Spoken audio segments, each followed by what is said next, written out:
A Bíblia é um livro confiável? Podemos de fato acreditar em tudo que está na Escritura? Qual é a fonte de autoridade que você adota para depositar a sua fé? Nas leituras de hoje, veremos a importância da Escritura Sagrada na vida do povo de Deus.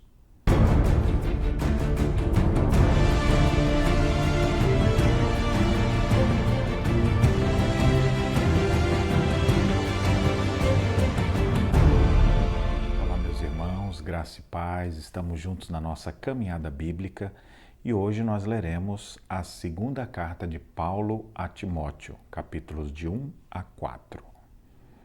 Esta segunda carta, Paulo está com um tom de despedida, ele percebe que o tempo da sua partida está muito perto.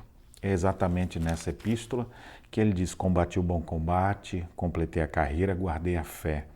Já agora a coroa da justiça me está guardada, o qual o Senhor reto juiz me dará naquele dia, e não somente a mim, mas também a todos quantos amam a sua vinda.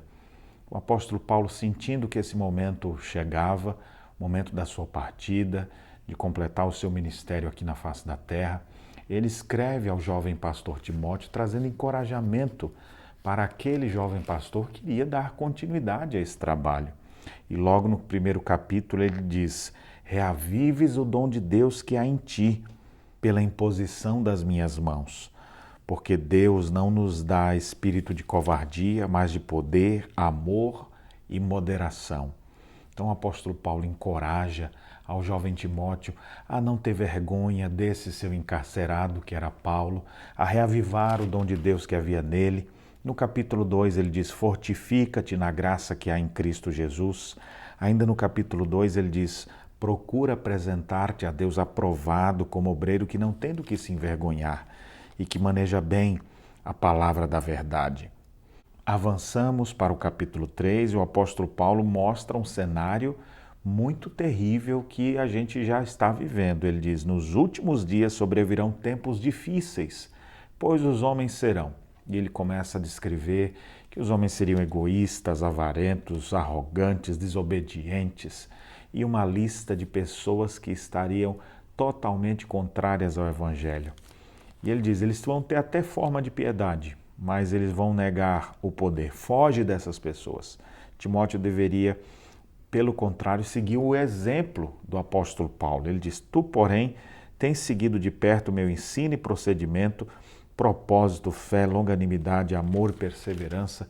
Enfim, Timóteo deveria observar o bom modelo do apóstolo Paulo, que apesar de ser perseguido, estava vivendo imitando a Cristo. E ele mesmo declara: todos que querem viver piedosamente em Cristo serão perseguidos. E finalmente, onde eu quero destacar, o apóstolo Paulo diz para aquele jovem: permanece naquilo que você aprendeu e de quem foi inteirado, sabendo de quem o aprendeste. Paulo estava ensinando a ele a permanecer firme na palavra. Então ele diz: você sabe que desde a infância você conhece as sagradas letras que podem tornar-te sábio para a salvação pela fé em Cristo Jesus. O apóstolo Paulo então manda Timóteo se agarrar com a Bíblia, permanecer firmado nela, porque ele sabe o que a palavra de Deus pode fazer. Ela pode salvar alguém, tornar uma pessoa sábia para a salvação. E ele diz mais no verso 16: toda a Escritura é inspirada por Deus e útil para o ensino, para a repreensão, para a correção e para a educação na justiça, a fim de que o homem de Deus seja perfeito e perfeitamente habilitado para toda boa obra. A Escritura Sagrada é a palavra de Deus, a nossa única regra de fé e prática. Inerrante, infalível, é a vontade de Deus revelada a nós. Tem muitas pessoas que duvidam: eu vou acreditar nesse livro. A Bíblia sempre foi alvo de muitas críticas em toda a história, mas continua de pé como um livro histórico, como um livro autoritativo, como um livro inspirado por Deus. Então a Bíblia ela foi literalmente soprada por Deus.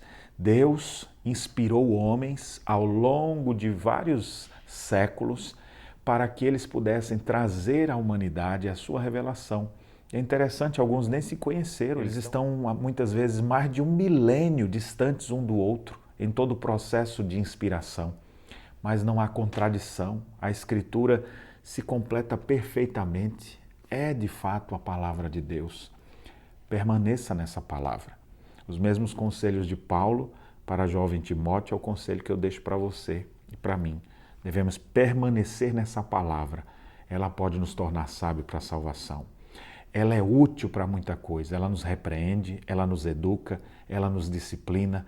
Ela pode fazer com que o nosso caminho se torne um caminho muito melhor. Aqueles que vivem observando os preceitos da palavra de Deus serão com certeza bem-sucedidos.